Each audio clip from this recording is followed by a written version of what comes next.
allá de las circunstancias de la vuelta a clases. Vamos a seguir trabajando como equipo. Así que bueno, estamos muy contentos. Leandro, ¿Y Carlos? me aparece en pantalla todo el tiempo los carteles de la gente que han ingresado, que están ingresando. Ahí, sí, porque te puse como coanfitrión, Carlos, para que puedas manejar tu micrófono. El resto ya después lo silencio a todos. De acuerdo.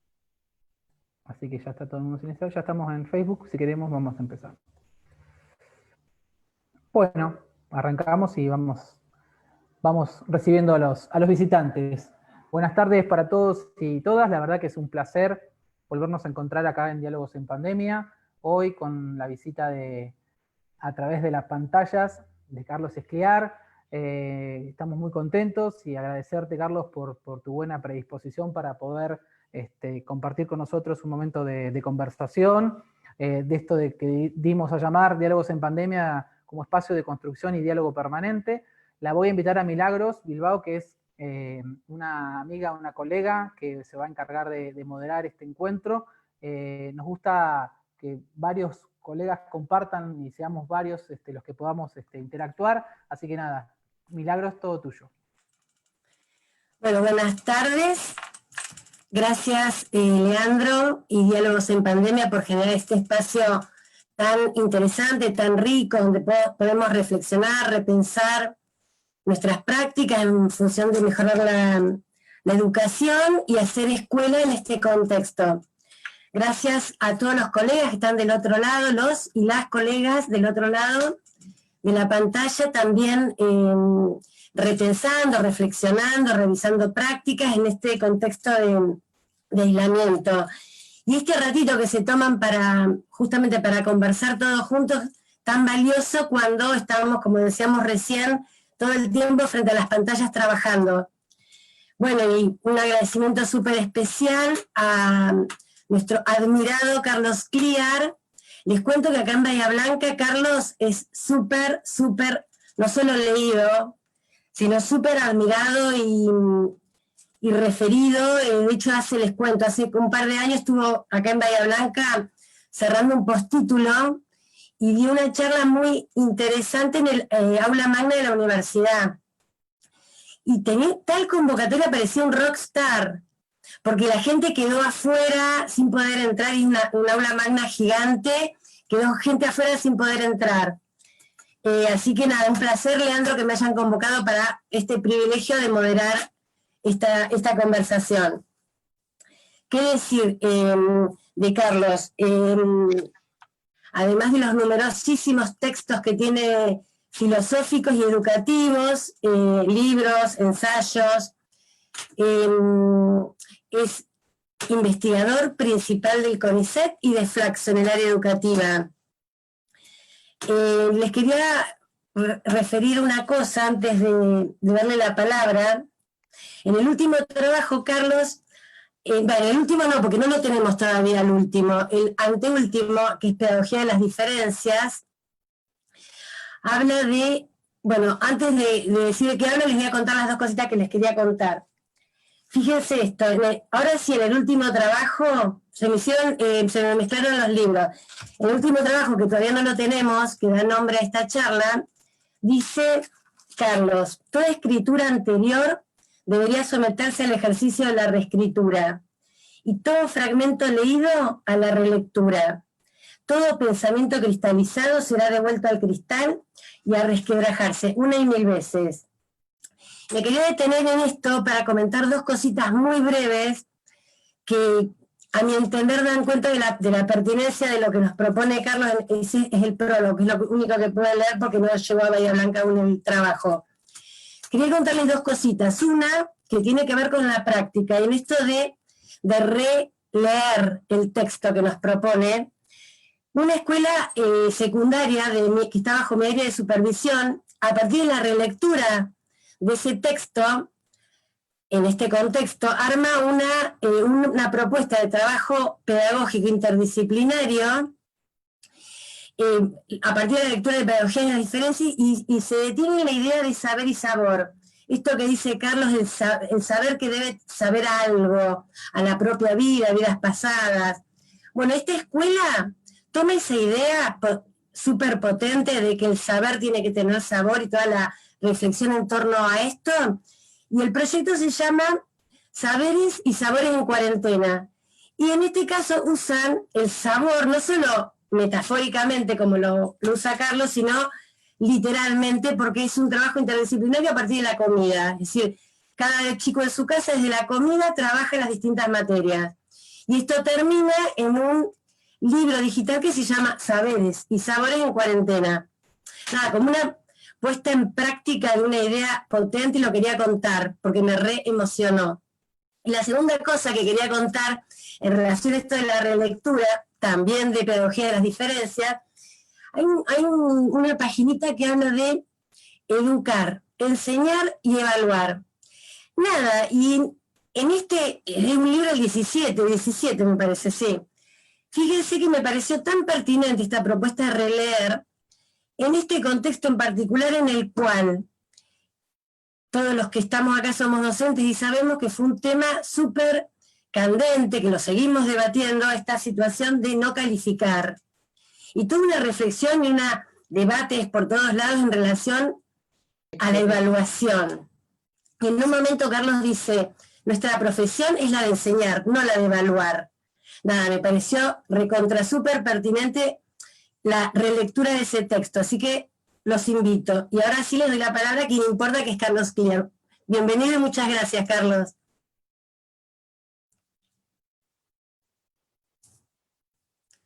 Lea, me parece que te tenés que dar el micrófono a vos. Ahí. Bueno, estaba soñando con hacer una conferencia sin sonido.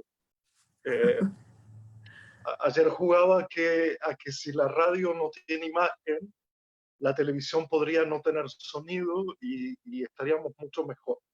Pero bueno, no es posible el asunto. Primero agradecerles un espacio en el cual poder dialogar, poder conversar. Seguramente hay mucha gente que está acompañando hoy y que me ha venido escuchando. Nos hemos escuchado mucho durante estos 4 meses y tengo sensaciones como encontradas, ¿no? Cuando Leandro me invitó, mi primera reacción fue decir, me repetiré, eh, eh, en vez de contribuir al bien común como me gusta, estaré contribuyendo al hartazgo y al cansancio común. Y entonces me preocupaba un poco esa idea de cómo elaborar en un diálogo permanente, en una conversación permanente, algunas ideas que son siempre las mismas. En realidad, yo no he tenido un crecimiento profesional, por decirlo así, por el lado de varios temas, varias cuestiones o planteos generales, sino que creo que siempre tengo 2 o 3 cuestiones que tanto me atormentan como me dan la pasión necesaria para estar conversando públicamente en los distintos escenarios. Recuerdo muchísimo la ida a Bahía Blanca porque esa expresión rockstar me, no sé cómo decirlo, me preocupa.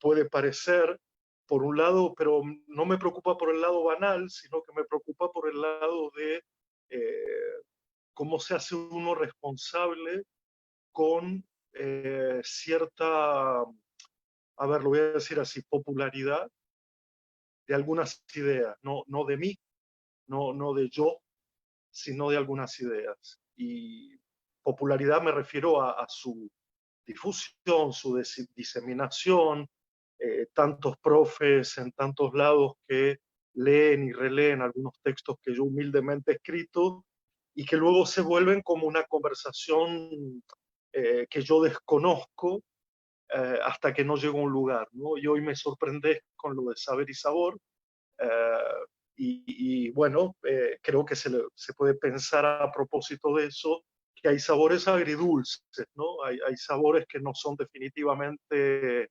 eh, ricos ni son definitivamente feos, que la vida quizá está en ese matiz intermedio tan lleno de detalles que es lo agridulce, ¿no? Eh, cuando, cuando pensé un poco cómo iniciar esta conversación, una de las ideas que se me vino en mente fue aquello de que se aprende en carne viva, o si es posible que se pueda aprender en carne viva, uh, si aprender en carne viva es una condición para aprender definitivamente, o si aprender en carne viva no deja otra cosa que una huella, una marca o una cicatriz que uno preferiría despojarse lo más rápidamente posible. Eh, a mí me parece que la idea de aprender, que hoy está tan en boga y por varias razones, no solo en la pandemia, sino en el tiempo anterior, en el cual de algún modo la escuela en su discurso no solo se había planteado ser un escenario evaluativo, administrativo, sino también confundido en esa expresión ambientes de aprendizaje que a mí me gusta tan poco, porque de alguna manera deja a los individuos un poco sujetos a algo que yo he dicho o he expresado como la máquina informativa del mundo. Uh, los deja de algún modo como expuestos, como solos, como individuos solos, individuos sueltos, a una exposición a un mundo entendido como máquina informativa, pero también entendido a una máquina que cuando informa, luego no conversa. Y es ahí donde yo me instalo un poco a pensar en el papel de las tecnologías cuando se revelan como principio organizador o principio constitutivo del proceso entendido como educativo. Está claro que me importa el aprendizaje, está claro que me importa en la medida de lo posible entender cómo se aprende. También es cierto que cargo conmigo una frase que leí hace muchos años del filósofo Gilles Deleuze a propósito de que no sabemos o nadie sabe cómo alguien llegará en la vida a ser lo que es, por qué caminos, por qué destinos, por qué intercambios, por qué diferencias e indiferencias. Alguien llega a ser filósofo, alguien llega a ser poeta, alguien llega a ninguna parte. Entonces, es posible que cuando hablemos de aprender en la escuela tengamos una imagen, a mi modo de ver, un poco acotada de lo que puede significar el sentido del aprender en tiempos como este, ¿no? Que yo creo que es un tiempo de carne viva, a no ser que lo disimulemos y a no ser que lo enmascaremos con artilugios de a mí no me pasa nada, esto no tiene que ver conmigo, muy propio de ciertas clases sociales que nunca se ven afectadas por nada de alguna manera, o de clases dirigenciales que nunca se ven afectadas por nada, pero los hombres y las mujeres de a pie creemos que este es un momento donde estamos en carne viva, el cuerpo está de otra manera, la mente está obsesionada y obsesiva. Básicamente creo que hay una cuestión de cuerpo que hay que pensar profundamente. Estamos muy sedentarios y para los que llevamos una vida nómade de travesías, de trabajo, de ir uno con lo que quiere enseñar, el cuerpo ha quedado como demorado, detenido, o encajado o encajonado, y las respuestas a esos cuerpos en la infancia, en la juventud, en la vejez, en la adultez, son muy diferentes. De hecho, podemos hablar de que este tiempo de aprender en carne viva también nos ha dicho algo muy poderosos sobre nuestros cuerpos. En este tema en particular del aprender de los cuerpos, seguramente habrá algo que durará mucho más tiempo que el que creemos que durará este confinamiento estricto, que será nuestras relaciones pedagógicas corporales, que se verán muy afectadas, se verán muy distanciadas, y sobre todo en algo que creo que tenemos que hablar, se verá reducido como cierto margen de lo que podríamos llamar la espontaneidad corporal, ¿no? La reactividad corporal, el deseo corporal, lo que provoca encontrarse con otros y al estar juntos, el cuerpo no puede escindirse del tema de la conversación, del tópico en cuestión, etc. También lo dejo como señalado, ¿no? Que esto de aprender en carne viva nos dirá algo por mucho tiempo sobre nuestra animalidad humana corporal, ¿no? Nuestra animalidad humana corporal.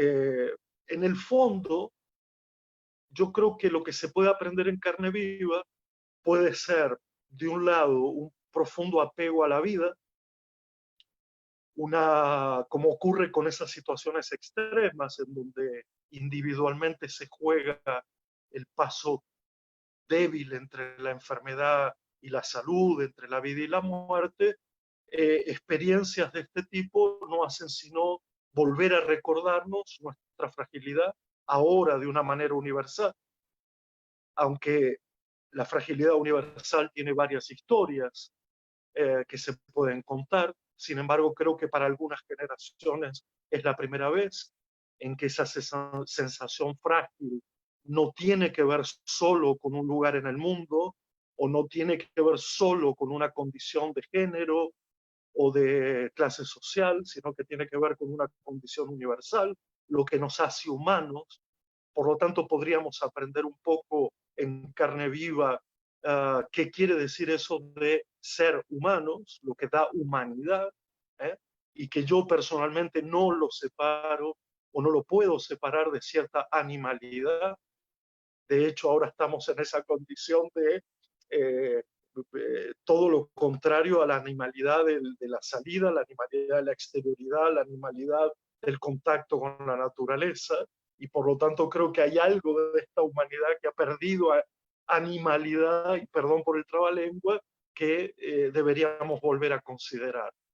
Entonces, digo, como primera cuestión, es evidente que van a salir de aquí un aprender el apego a la vida y qué significa apegarse a la vida, aferrarse a la vida, pero por otro lado también un cierto aprendizaje sobre la conservación del mundo, o lo que podríamos llamar el cuidado del mundo, ¿no? Que las escuelas a veces lo ven bajo la óptica estrictamente ecológica o estrictamente planetaria, y que en este caso yo creo que nos hace aprender que el descuido del mundo también ha producido una pandemia, y que por lo tanto lo puede volver a repetir infinitas veces hasta un límite impensado, o que todavía no podemos pensar. Y también puede provocar un aprendizaje en el sentido contrario, que es el desapego a la vida.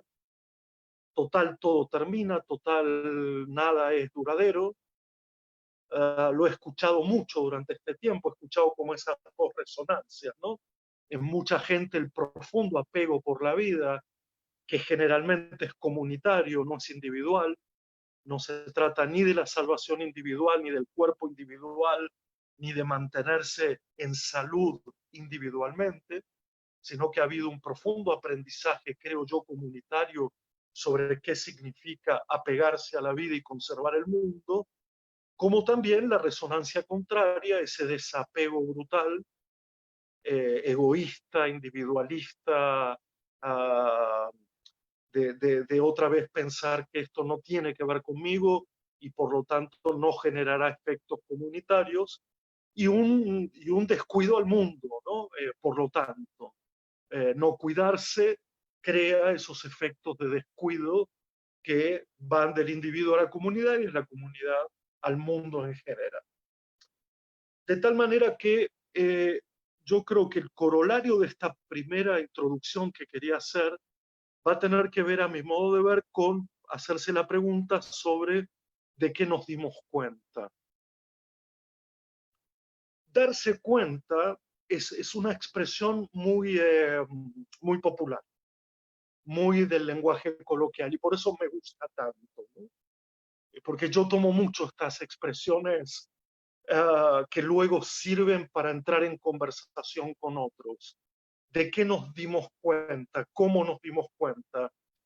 Eh, Hace muy poquito, conversando con las escuelas del Uruguay, con el Ministerio de Educación del Uruguay, uno de los planteos de que ellos ya volvieron en parte a la escuela, con muchas idas y contravenidas, yendo pero volviendo, haciendo esta suerte de protocolo de salud, pero también pedagógico, habíamos llegado a la conclusión de que nos dimos cuenta de dos cosas, básicamente, de dos cosas.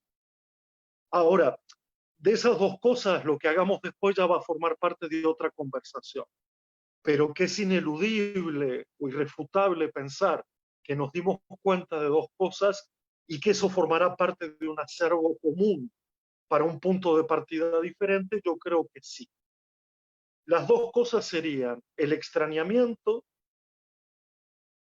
el sentirse extrañados, extraños ante lo que al principio fue una noticia, una televisación de una pandemia, hasta llegar aquí como un monstruo que circulaba por las periferias hasta llegar a nosotros. Pero la idea de extrañamiento tiene que ser fundamental a mi modo de ver. Los grandes cambios, las grandes transformaciones han ocurrido casi siempre por esta experiencia del extrañamiento, que bueno, que algunos han llamado acontecimiento, irrupción, como quieran llamarlo, pero en el fondo lo que me parece es que el extrañamiento lo que hace es hacernos que todo lo que habíamos narrado hasta aquí, todo lo que se constituía en pensamiento hasta aquí, en palabras hasta aquí, comienza a resultarnos extraño. Y cuando algo se convierte en extraño, se convierte en extranjero de nosotros mismos, como si fuera un otro el que ha pensado en otro momento, en otro tiempo, en otro espacio, lo que pensábamos. Y el extrañamiento produce algo que a mi modo de ver es interesante subrayar, que es la pérdida de la habitualidad. ¿Por qué señalo esto y por qué me parece importante? Porque está puesto en el escenario actual una cierta idea de regreso a la habitualidad o de regreso a la normalidad. Y a mí me parece que la circunstancia de un extrañamiento profundo no hace más que pedirnos a gritos que no regresemos a una habitualidad, sino que la repensemos, la reescribamos, la volvamos a narrar. Hay mucho para hablar de esa habitualidad anterior. Creo que lo he hecho en las apariciones públicas, en algunos libros. Hay un librito en particular que fue después de Pedagogía de las Diferencias, que no llegó mucho a la Argentina, que se llama Como un tren sobre el abismo, y que daba cuenta de una época, fíjense ustedes, la pandemia todavía no había aparecido, y ya la sensación de que íbamos como un tren sobre el abismo, hacia la destrucción, hacia la caída, hacia el sinsentido, ya estaba presente. Por lo tanto, cuando subrayo el hecho de, para quitarnos del extrañamiento, volver a la habitualidad, significaría, a mi modo de ver, austero, humilde, volver a ese tren sobre el abismo, que se puede explicar no metafóricamente, es decir, estábamos en un proceso de aceleración brutal, en un proceso de adultización absolutamente brutal y sanguinario, en la pérdida de la infancia, en la pérdida de la filosofía, en la pérdida del arte, y por supuesto que el extrañamiento nos debería no solo incomodar, sino ayudar a pensar cómo no regresamos a una cierta habitualidad, sino cómo la recreamos, cómo la reinventamos, cómo la reimaginamos.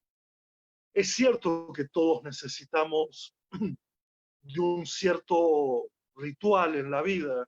No podemos vivir toda la vida en carne viva. No se puede estar todo el tiempo en carne viva. Es cierto que no se puede aprender todo el tiempo con la piel llagada, con las heridas expuestas, sangrando permanentemente. Pero el darnos cuenta del extrañamiento involucra la idea de que quizás nuestra habitualidad no era aquello que ahora sentimos como lo normal y lo que no era extraño. Entonces, este es un lugar por el cual yo creo que hay que transitar. Es cierto que si contemplamos la mayoría de las exposiciones en los diálogos en pandemia, pero en tantos otros lugares, en los trabajos colectivos, en las narraciones que han aparecido, la idea de extrañamiento, por supuesto, está muy presente, está muy, muy vívida. Y evidentemente darnos cuenta de eso quiere decir aprender algo. Para mí, un sinónimo fundamental de la idea de aprender es que alguien se dio cuenta de algo.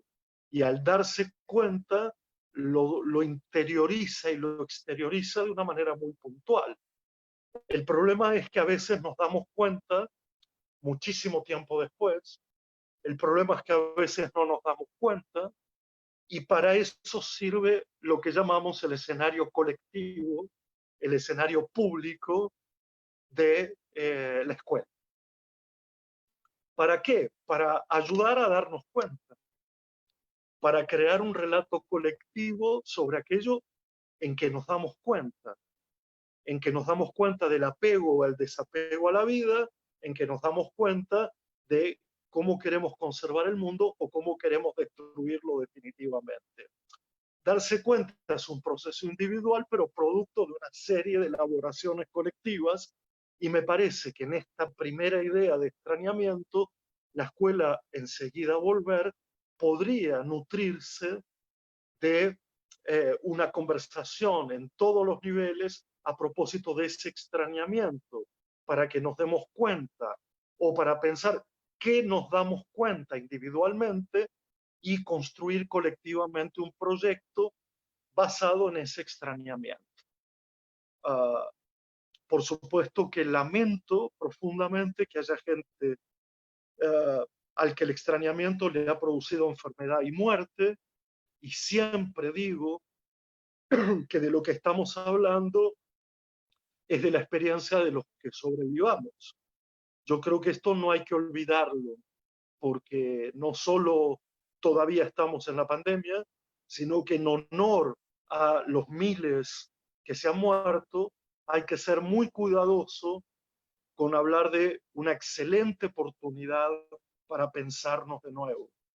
No es una excelente oportunidad. Si me dieran a elegir, no hubiera pasado por esta experiencia, pero dada la experiencia, dado el acontecimiento, es necesario pensarlo de otro modo. Y la segunda palabra, el segundo subrayado que creo que está en juego hoy, es lo que hemos extrañado. La palabra extrañamiento lo que nos hace es temblar, es estar deslocalizados, estar corridos de lugar, como si el piso se hubiera movido, como si viviéramos en un proceso de tembladera. Pero el extrañar es un proceso narrativo por el cual, una vez que nos damos cuenta de la experiencia singular, podemos sentarnos a conversar sobre lo que extrañamos. No solo a quién, sino qué extrañamos. Y como este trabajo se empezó a hacer en algunos lugares, es fantástico, es bello, es profundo, no es nada superficial advertir qué cosas los niños, los jóvenes, los maestros, las familias han extrañado.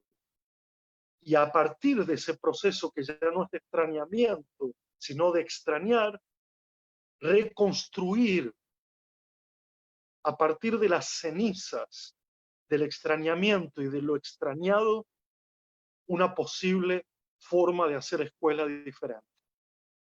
No es lo mismo que alguien nos pueda decir que lo que se ha extrañado es el estar juntos y que nadie mencione que lo que ha extrañado es una explicación didáctica extrema sobre determinado tema.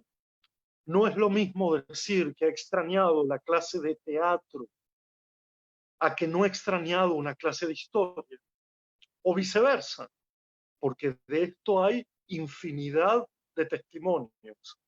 Pero yo recomenzaría a partir de estos dos grandes vectores. ¿Por qué? ¿Por qué extrañamiento y extrañar? No solo porque en un trabajo colectivo que hicimos en los primeros 2 meses y medio y que se llamó Conversaciones entre cualesquiera, fueron las palabras, a mi modo de ver, más mencionadas entre miles de docentes, sino porque creo que necesitamos subrayar y narrar de otra manera el lenguaje educativo. Y creo que estamos en ese umbral antes que regrese una habitualidad de la que nos volveremos a críticos, y antes también de que cierto avasallamiento de las modalidades o de las formas se impongan por sobre los vínculos y los contenidos. Y con esto lo que quiero decir es que, más allá de las desigualdades a las que nos hemos visto enfrentados, de la dificultad de encontrar a los estudiantes, de la dificultad para la permanencia, etcétera, creo que hay un tipo de debate que a mi modo de ver es poco interesante a propósito de no solo de mejores o peores oportunidades, sino de si nosotros mismos seremos mejores o peores en términos de progreso, en términos de futuro, en términos del mundo por venir. Es curioso porque todavía se está especulando de una manera miserable por el tema de las vacunas, para que algunos se salven y otros no, y el optimismo aquí me parece que es desacertado. Entonces, yo no quiero meterme en ese campo de creo que seremos mejores, creo que seremos peores, con lo que he dicho a propósito del apego al mundo y la conservación del mundo, o el desapego y la destrucción del mundo. Queda claro el escenario de que estas son las dos versiones de la comunidad, y por lo tanto lo que me parece que queda en el umbral de las escuelas es, a mi modo de ver, con los protocolos en cuestión, retomar a partir del extrañamiento y el extrañar para poder subrayar y narrar de otra manera lo que podría ser esta idea de escuela. Ahora, llegado a este punto, yo me he propuesto casi como obligación, y me lo recuerdo día a día, momento a momento, minuto a minuto, no caer en las trampas de la crítica a la escuela, de las críticas que vienen de todos los sectores, no hacer el juego ni siquiera a permitir que se descansen las escuelas para levantar este mundo destruido, no contribuir a que los educadores sean considerados con su precariedad y su provisoriedad los que van a levantar este mundo, porque reniego una vez más de la soledad en la que nos dejan permanentemente el resto del mundo, cuando después de una crisis hay que levantar otra vez la vida y el mundo, la vida de muchos y el mundo en general. Entonces, hago esta aclaración porque lo que quiero decir a partir de ahora es que si vamos a apostar a una reinvención de la escuela, esta reinvención no puede ser solitaria, no puede ser otra vez solitaria. Y no se puede cargar con el peso, cuando se habla de la educación, solo en las escuelas o en los institutos de formación docente o en las universidades. El peso de un proceso formativo de una comunidad entera, hoy, en esta época prepandémica y pandémica, está en manos de agentes mucho más poderosos por su llegada, por su estructura, por como quieran llamarlo, como es la más media o la mediatización del pensamiento. Por lo tanto, creo que mi primera alerta va a estar en que por más que nos demos cuenta de la enorme importancia de la escuela en estos procesos, que no vuelva a ocurrir que la escuela quede sola como si fuera un problema de técnicas y dispositivos o de instituciones, producir un mundo mejor y hacer una vida mejor. Lo digo porque ya me veo como que esto otra vez será objeto de las escuelas no pueden, las escuelas son las que tienen que llevar este cambio a cabo, cuando el resto del mundo se desatiende de los procesos formativos. Entonces yo me pongo en la posición de cuidado de la escuela, del cuidado de las instituciones públicas, por lo que vendrá, porque vendrá mucho peso sobre un agotamiento, mucho peso sobre un cansancio, mucho peso sobre una nueva responsabilidad. Y entonces lo primero que marco es que debemos ser capaces de hacer un elogio, es decir, de ponernos en la perspectiva del elogio de la escuela como defensa de la escuela, es decir, producir una defensa irrestricta de la escuela como lugar donde sería posible, junto a otros, producir ese apego a la vida y ese cuidado del mundo. El elogio, como se sabe, por su propio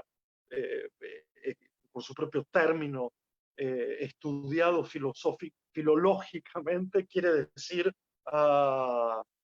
aquello que se inscribe en una tumba, en una imagen, con la intención de alabar o de elogiar a un personaje. Pero también significa el epitafio, el despedirse de algo. Y por lo tanto creo que lo que vamos a elogiar a partir de ahora es aquello que en gran medida la escuela siempre ha sido, queriéndolo o no, voluntariamente o no, que es, a mi modo de ver, un lugar y un tiempo destinado a enseñar. Y ahora podríamos agregar entonces a enseñar el apego a la vida y enseñar el cuidado del mundo. Y aquí me da igual a través de qué materias, a través de qué horarios, de qué cronogramas. Creo que los dos grandes elementos que van a nutrir esa reinvención tienen que ver con el apego a la vida y el cuidado del mundo, pero lo estoy diciendo en la escuela como lugar y tiempo, y por supuesto que creo que la educación tiene que promover una especie de sentido común, pero su diseminación obedece a otras reglas de juego.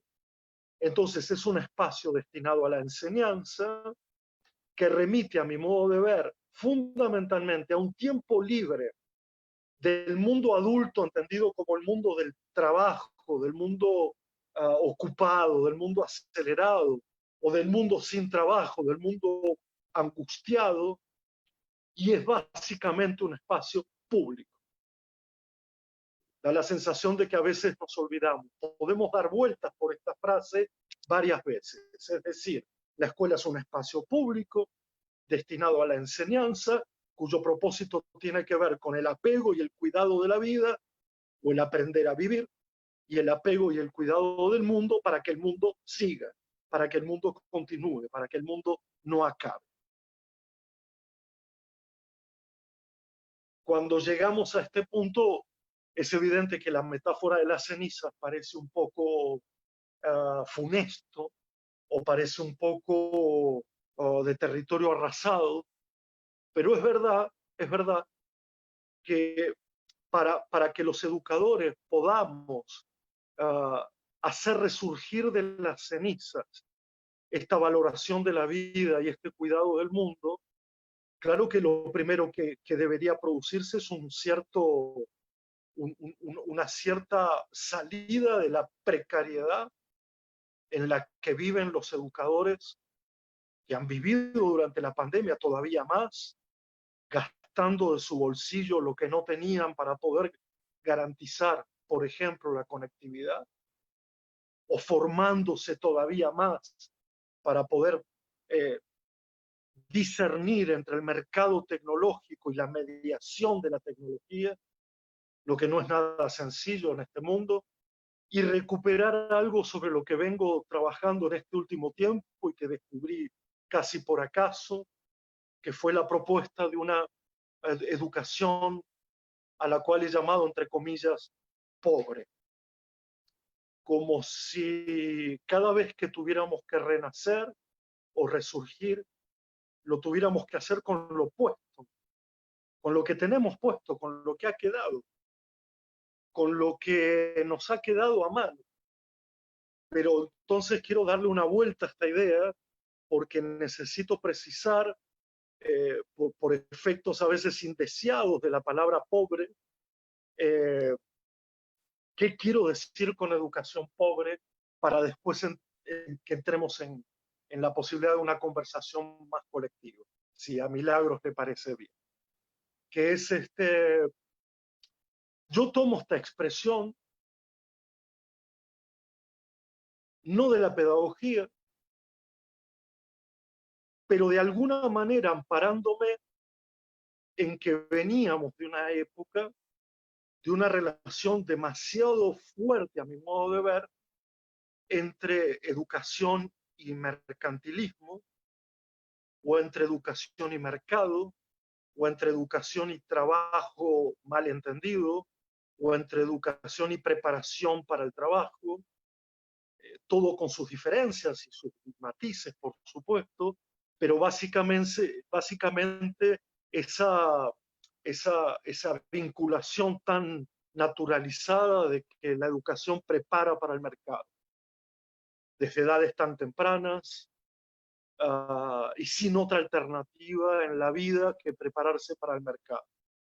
Frente a eso, la idea de una pedagogía pobre significará, por lo tanto, romper ese vínculo, quitarse del utilitarismo, del provecho, del lucro, del beneficio, y pensar en otra humanidad. Y esa otra humanidad arranca justamente sin artificios, sin grandes instrumentos, sin esas luces y esos espejitos de colores que andan por ahí, despojados completamente y tomando muy en cuenta a todos aquellos personajes que fueron olvidados, desechados, ignorados, abandonados, considerados residuos de la sociedad del mercado, y a todas aquellas cosas, no personas, sino cosas que fueron abandonadas, desechadas, ignoradas,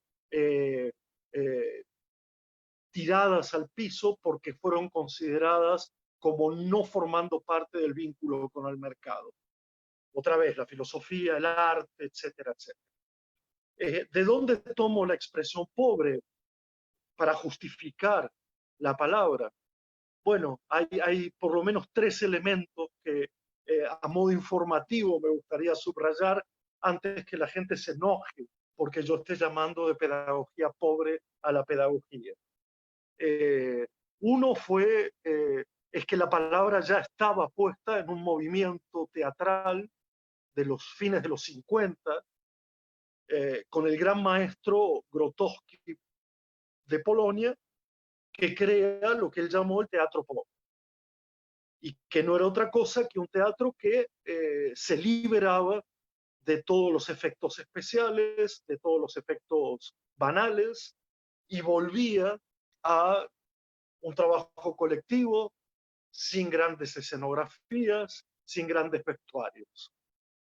Ustedes pueden ver que inmediatamente en el neorrealismo italiano, en el cine neorrealista italiano, y ahí me refiero a Pasolini, a Rossellini, a Vittorio De Sica, que son nuestros maestros, se creó también algo que se llamó un cine pobre, un cine absolutamente despojado del estilo hollywoodense de hacer cine, encantado con sus efectos especiales, digamos, sin que haya un sentido a su servicio, digamos.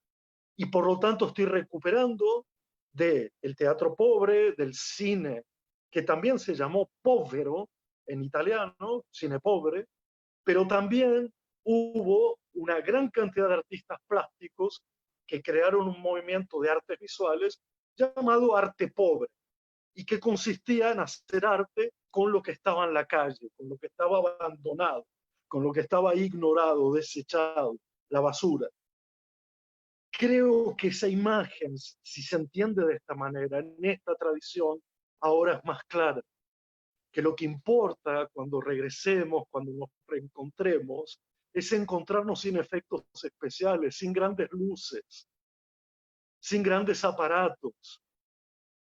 Que lo que importa de verdad, porque es lo que extrañamos y lo que nos resultó extraño, es volvernos a encontrar a como sea, como cuando dos amigos o dos amantes, en vez de decir, pues, planifiquemos dónde nos vemos, en qué circunstancias, con qué refinamiento, etcétera, lo que quieren es verse en cualquier lugar, a cualquier hora, porque lo que va a importar es volver a verse, volver a encontrarse. Y este es el verdadero reinicio de cualquier humanidad. Bueno, lo dejo por acá. Creo que ha habido demasiados subrayados en abierto y me dispongo a un tiempo de conversación al servicio de este encuentro. Carlos, acá tenemos una serie de preguntas que están haciendo por el chat. María Laura, por ejemplo, pregunta, ¿crees que nos dimos cuenta que la escuela es imprescindible? Bueno, no tengo una estadística al respecto, pero me da la impresión que sí, Lo que pasa es que tengo mucho miedo de la mala utilización de carácter imprescindible. Creo que quiero volver a repetir esta escena que me imagino, lo hemos hablado con muchos sindicatos durante este periodo, y es que tengo la sensación de que otra vez puede ocurrir que todo el mundo descanse en las escuelas su suerte de mea culpa de un mundo que estuvo en el límite de la autodestrucción. Y en ese sentido tengo miedo, porque las escuelas solas no pueden, nunca han podido, y mucho menos en la medida de que se pretenda ciertos objetivos supremos, como son el resguardo de la vida, el cuidarse y el cuidarnos, ¿no? Bien. Bueno, luego Laura pregunta, ¿podríamos pensar en un extrañamiento que compromete a la acción y de ninguna manera a la ajenidad? Laura pregunta. De nuevo, por favor. De nuevo, dice Laura, pregunta, ¿podríamos pensar en un extrañamiento que compromete a la acción y que de ninguna manera implica ajenidad? Había entendido mal, gracias por repetir. Absolutamente, es decir, yo creo que, a ver, yo lo vuelvo a repetir, no era necesaria una pandemia, porque es la radicalización de una catástrofe, o es la radicalización de una idea universal del límite, pero cualquier experiencia de umbral o que te deja en un cierto límite confuso entre los pares de opuestos que nosotros tenemos separados, cuando algo te deja entre la salud y la enfermedad, la vida y la muerte, el amor y el desamor, el ánimo y el desánimo, siempre hay un carácter de absoluta intimidad y no hay nada de exterioridad a ello. No hay otra cosa para pensar, no hay otra cosa para hacer. El cuerpo todo, y me parece que fue una de las, entre comillas, novedades para aquellos que se dedican a pensar, digamos, que siempre pensaban con un grado de exterioridad al asunto, de distanciamiento, y me parece que ahora lo que ha ocurrido, pero que debería haber ocurrido antes también, es que no hay ajenidad en el pensamiento. El pensamiento también es acción en ese sentido. Y entonces me da la impresión de que una vez más, pero claro, ahora de una forma por particularidades del universal, del aquí y ahora, de los medios de comunicación, etcétera, pero es una vez más en la historia de la humanidad donde el extrañamiento toma absolutamente todo el cuerpo. De ahí que haya infinidad de derivaciones psicológicas, de salud mental, porque el confinamiento es físico, pero si por físico entendemos la integridad del cuerpo, tampoco es que el pensamiento pueda irse por otros lados. Es cierto que ha habido interesantísimos actos de exterioridad, ¿no? El arte siempre produce eso. El arte te puede llevar a otro mundo, a otra vida, y es lo que se ha intentado también con la poesía, el teatro, el cine durante este periodo, ¿no? O incluso con la actividad física, con el baile, etc. Bien. Carlos, Albina pregunta, en realidad te pide que des un ejemplo de cómo realizar el cambio en educación con el despojo que quedó. Supongo que quedó luego de la pandemia. Vamos de nuevo. Me gusta escuchar 2 veces la pregunta. Así me da tiempo para ir pensando. Bien, Albina pregunta, dice, que des un ejemplo de cómo realizar el cambio en educación con el despojo que quedó. Claro, yo lo que trato de decir es que ¿qué quedará o qué está quedando en este momento? Porque la mayoría de los educadores saben cómo están ellos y cómo están los estudiantes. El agobio, el cansancio, el hartazgo, las dificultades, el deseo de otra cosa. Es el punto de partida para conversar, es el punto de partida para planificar, es el punto de partida para es como si volviéramos a la escuela, imaginen ustedes, y retomáramos allí donde lo dejamos. A mí me resulta imposible esa idea, me resulta impensable. Por lo tanto, cuando hablo de despojo, quiero decir, esto ha traído consecuencias muy serias en la vida personal y en la vida colectiva, y de ahí tenemos que empezar. Algo así como ¿cómo has estado? Y yo le sumé a eso, para que no queden cómo estás y cómo has estado, ¿qué ha pasado como extrañamiento? ¿Qué fue lo distinto? ¿De qué te diste cuenta sobre tu vida y sobre el mundo? Y qué cosas más extrañaste de las escuelas para poder empezar desde allí. Por eso yo no sé si dije la palabra despojo, lo que quise decir es algo despojado, algo despojarse de algunas ataduras instrumentalistas, de algunos instrumentos que me parece que son mediadores, pero no son principios. Es esto lo que quise decir. Bien.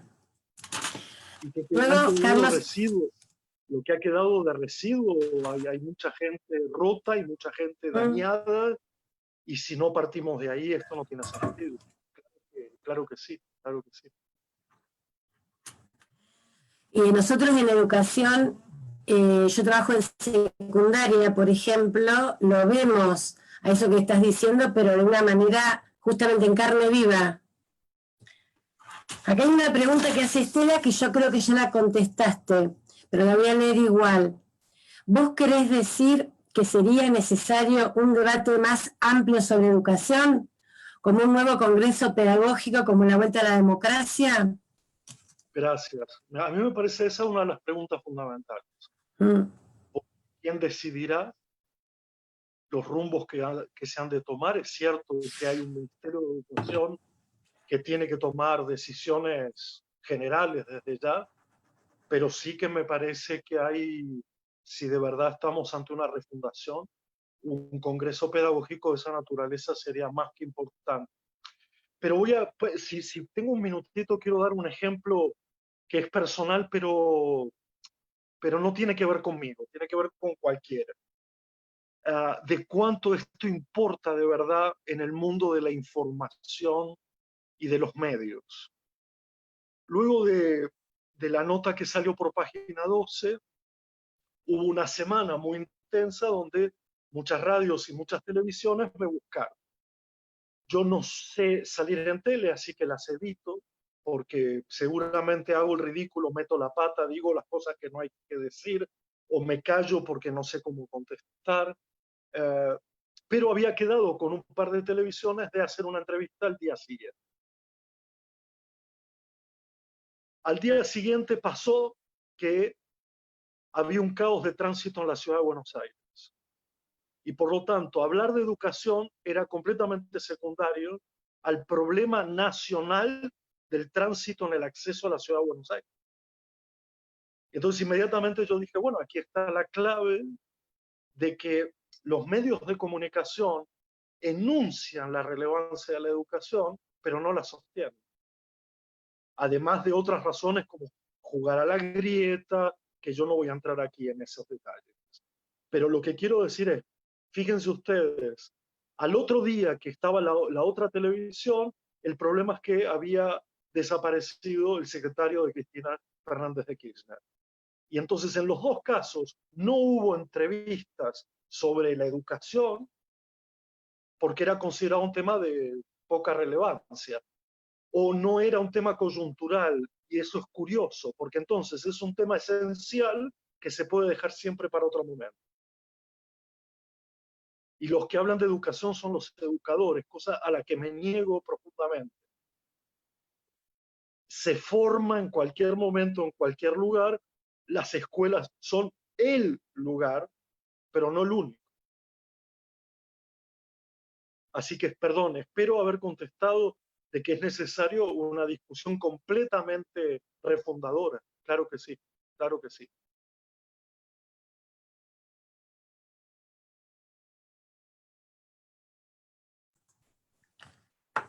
Emilia pregunta, Carlos, ¿cómo generar el espacio, el discurso, desde el rol docente, para que el estudiante sea el protagonista de los procesos de enseñanza y aprendizaje? ¿Cómo transportamos el vínculo que se logra en el aula día a día con los colegas y estudiantes desde la virtualidad? Dos preguntas son. Sobre lo último, no tengo grandes expectativas. Yo soy de la vieja guardia, de los que creen en la presencia, de los que creen en lo que transmite estar juntos en un mismo espacio y tiempo, sin mediaciones, de lo que el cuerpo se mueve, de lo que el cuerpo trasciende en su presencia, de poder advertir los gestos que hacen a la educación. Y por lo tanto creo, a pesar de que doy clases en una universidad que está profundamente ligada a la educación a distancia, dejo esa idea de educación a distancia para unas ciertas experiencias de escritura, de lectura y de materiales audiovisuales, pero me reservo la necesidad de estar en presencia para tener una conversación a propósito de lo que pasa con todo ello. A ver, para decirlo de otro modo, algo que también probablemente nos demos cuenta durante esta situación es que la educación en el plano de la enseñanza y el aprendizaje se mueve en dos planos que son absolutamente imprescindibles unos con el otro y que no pueden ser considerados desprendidos. Uno es sobre lo que estamos hablando, cuál es el tema, cuál es la cuestión, que puede ser cualquiera, ¿eh? Estamos hablando de una lectura, perfecto. Entonces leemos, la acción, lo que tiene que ver con leer. Yo es que al mismo tiempo estoy leyendo muchas preguntas que afirman cosas que yo no diría jamás. De que la presencialidad es garantía de aprender, nunca lo dije. Además dije que aprender se aprende en otro momento, se aprende después, es un proceso del cual yo ni siquiera doy cuenta, pese al sistema, digamos. Creo que la gente aprende después, o por lo menos separado de lo que ha protagonizado la enseñanza o del momento en que algo se ha mostrado, puesto en común. Pero hay algo fundamental en ese proceso educativo que es también conversar sobre lo que estamos haciendo.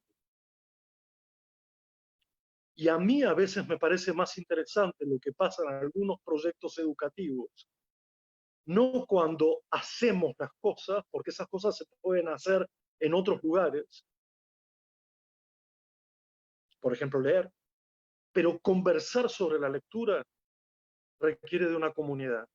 Conversar sobre la historia, conversar sobre la geografía, conversar sobre el arte.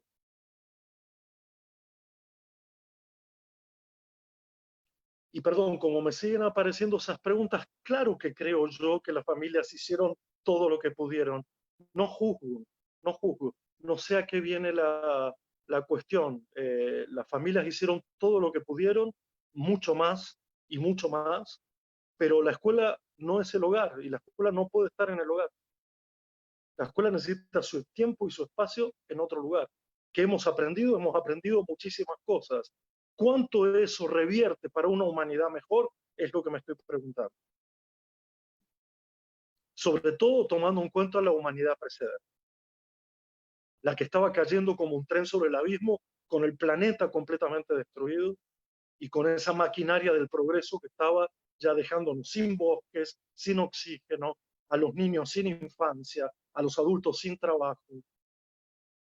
Por eso mi pregunta final es siempre no si aprendimos o no aprendimos, sino qué nos ayuda a tener una humanidad mejor. ¿Y cuál sería el papel de las escuelas en este contexto? Por eso no quiero sobrecargar a los educadores, a nosotros mismos, el protagonismo decisivo, porque después yo sé cómo operan algunos diciendo vieron que la escuela fracasa otra vez, vieron que los educadores no están bien formados. Y por eso me anticipo algunas argumentaciones. Bueno, si quieren alguna pregunta más, si ya... Tengo acá otra, Carlos, de Rosana. Dice, diríamos que en este darnos cuenta nos topamos y reflexionemos en la conciencia y coherencia de un aprendizaje en carne viva. ¿Repito? No, porque me pareció la mejor síntesis. Si yo hubiera logrado esa síntesis y no hubiera pasado una hora tratando de llegar a esa definición, pero me parece que esa es la definición. Ahora, vuelvo a decir que en educación la respuesta nunca es individual, sino que es colectiva. Y por lo tanto, ¿cómo formulamos esa síntesis fantástica que Roxana planteó, pero en términos de comunidad y en términos de humanidad? Entonces es darnos cuenta, sí, pero quiénes, cuándo y cómo podemos contribuir a ese bien común de darnos cuenta de lo que extrañamos y nos resultó extraño para reinventar la escuela con el fin siempre supremo de crear una mejor humanidad y no contribuir a su desmoronamiento. Porque si no, ahí se repite la profecía. Explota la escuela tiene que levantar el polvo de lo que explota. Solo la escuela. El resto sigue su vida, el mundo sigue su marcha impiadosa, y es eso lo que me parece que quiero evitar, no yo personalmente, en los colectivos donde estamos trabajando. Bueno, Carlos, agradecerte una vez más. Esperemos que llegue al interior tu libro en estos días. Eso es lo que nos dijeron. Te agradezco. ¿Cómo? Mientras respiramos. Y le paso la palabra a Leandro que te va a saludar. Gracias, Carlos. Bueno, mucho gusto. Gracias, Milagro. Un beso. Bueno, Carlos, agradezco profundamente tu solidaridad, tu empatía, y si algo nos dimos cuenta aquella vez que me contestaste que si era necesario, si no iba a ser reiterativo, yo creo que nos dimos cuenta hoy que es imprescindible dialogar, que es imprescindible sumarse, que es imprescindible buscar puntos de encuentro, construir con el otro, que si algo deja esto es justamente el darnos cuenta de la necesidad de estar junto con el otro y construir con el otro, no desde el discurso, sino de los hechos. Así que tu mensaje más que claro, tu mirada es profunda y nos hace repensar y pensar más una vez, y agradezco profundamente como docente esa defensa que haces del trabajo de todos nosotros que estamos en el frente de la batalla educativa. Así que gracias, Carlos, te mando un gran abrazo y agradecerles a todos los que nos están siguiendo a través del Zoom y también a través del Facebook. Así que todo tuyo al cierre. Bueno, primero agradecerles a la gente que ahora estoy leyendo las gracias y los abrazos. Me da la impresión que, a pesar de que creo que hay que hacerlo, como decís, Leandro, yo siento un límite, no solo el de la repetición, sino el de no poder ver a la gente. No me alcanza con la fotografía de los cuadros después, no me alcanza.